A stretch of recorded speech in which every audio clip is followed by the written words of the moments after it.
வணக்கம் நண்பர்களே, இன்றைக்கி வாங்க ஜெயாஸ் கிச்சனில் சூப்பரான ஒரு பூரி பார்க்கலாங்க. இந்த பூரி பார்த்திங்கன்னா நம்ம அவுள் வச்சு செய்ய போகிறோம். ஒரு கப் அவுள் இருந்தால் போதுங்க.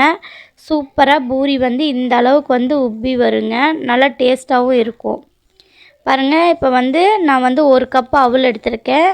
அந்த அவலை வேறு ஒரு பெரிய கிண்ணத்துக்கு மாற்றிட்டு நல்லா தண்ணி ஊற்றி ஒரு 5-6 தடவை கழுவி எடுத்துக்கோங்க.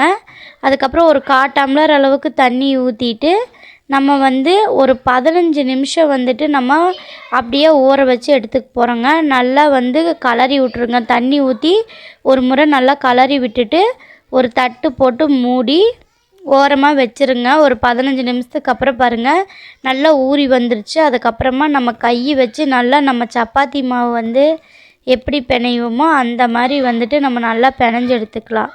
இதுக்கப்புறமா நம்ம மற்ற பொருளெல்லாம் சேர்த்துலாங்க. இந்த மாதிரி மாவு மாதிரி பிசைஞ்சு வந்ததுக்கப்புறம் ஒரு 1/2 கப் அளவுக்கு கோதுமை மாவு எடுத்துக்கோங்க. 1/4 கப் அளவுக்கு கடலை மாவு எடுத்துக்கோங்க. எந்த கப்பில் 1 கப் அவல் எடுத்தீங்களோ அதே கப்பில் தாங்க 1 டேபிள் ஸ்பூன் அளவுக்கு எள், 2 பச்சை மிளகாய், ஓமம், சீரகம் 1/2 டீஸ்பூன் போட்டுக்கோங்க. போட்டுட்டு இதோடையே நம்ம ஒரு 1/2 டீஸ்பூன் அளவுக்கு சால்ட்டு சேர்த்திக்கலாம். சேர்த்திட்டு 1/4 டீஸ்பூன் மஞ்சத்தூள், 2 டேபிள் ஸ்பூன் அளவுக்கு நல்லா சுடெண்ணெய் காய வச்சு நம்ம மாவில் ஊற்றிக்கலாங்க.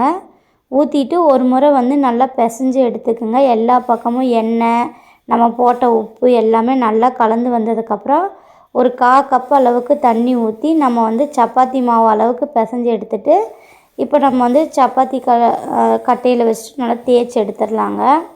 நல்லா பூரி எந்த ஷேப்பில் எந்த அளவுக்கு எவ்வளோ பெருசாக வேணுமோ அந்த அளவுக்கு நீங்கள் தேய்ச்சி எடுத்துட்டிங்கன்னா சூப்பராக பூரி ரெடியாகி வந்துடுங்க. இப்போது எண்ணெய் நல்லா காஞ்சி வந்ததுக்கப்புறம் பூரி போட்டு எடுத்திங்கன்னா நல்லா உப்பி வந்துடும். பாருங்கள், இப்போ எந்த அளவுக்கு சூப்பரான அவலில் நல்லா ஹெல்த்தியாக நம்ம பூரி செஞ்சாச்சு.